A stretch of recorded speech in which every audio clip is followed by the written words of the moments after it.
I just want to drop some hard and fast Kiwi NRL things. I'm going to try and roll through these things every podcast just to keep a bit of momentum heading into the season. These are things I've been thinking about over the last few weeks over the Christmas New Year period. New Zealand Warriors, they got 3 juniors. Dimitri Sifakula has played NRL.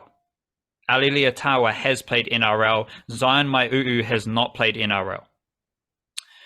I, as a Kiwi NRL joker, obviously got the Warriors perspective in there as well.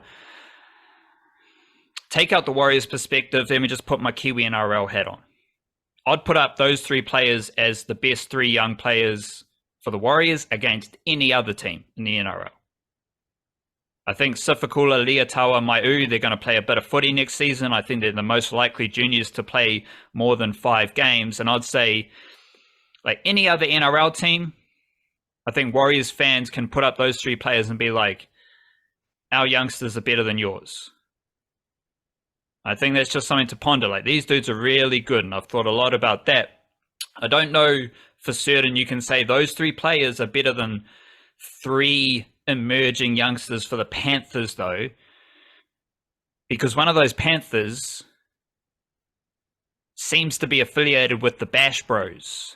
And the Bash Bros have been, big up in their profile over the recent times. The Bash Bros being James Fisher-Harris and Moses Leota, who have teamed up, united forces as the Bash Bros. And they're doing a lot of training with Preston Riki. Now, where was Preston Riki from originally? It's the Hokianga region up north, born in Rawene, and he is now doing a lot of training with the Bash Bros. He's yet to play NRL for the Panthers, but I think he is cooking towards NRL footy this season. And remember, Preston Riki started out with the Warriors. He went to the Redcliffe Warriors during the pandemic. Then the Panthers picked up Preston Riki and Dayon Amatuanai from that Redcliffe Warriors period, both of whom went down to the Panthers. Preston Riki's been on a development training trial or development contract for multiple years now. So that, like, the Panthers have invested in him outside the top 30, and now he's doing a lot of mahi with Fisher Harris and Leota, which is only going to be a good thing considering they are the best props in the world. And then we've also got Ryder Williams.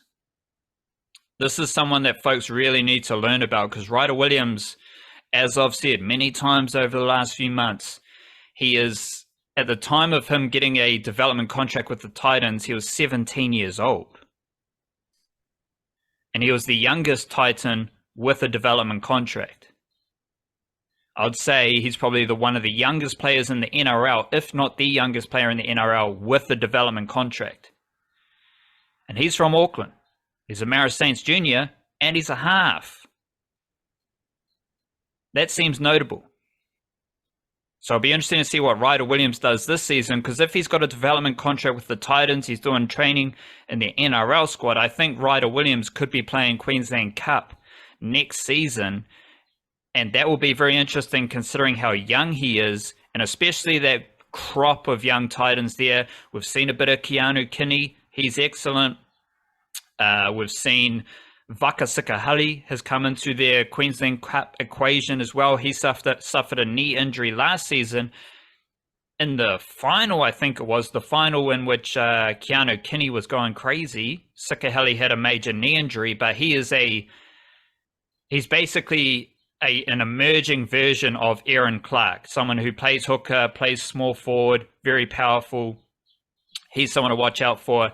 And of course, the Titans picked up Kalis Putoko from Hamilton Boys High School and the New Zealand Secondary Schools Rugby Union team. So even in just Putoko, Sikahele, and Ryder Williams, the Titans have an incredibly funky group of Kiwi NRL juniors. And I'm curious to see where Putoko lines up for the Titans in Rugby League. But you've also got Ryder Williams, young half from Aotearoa, who is doing NRL training this summer.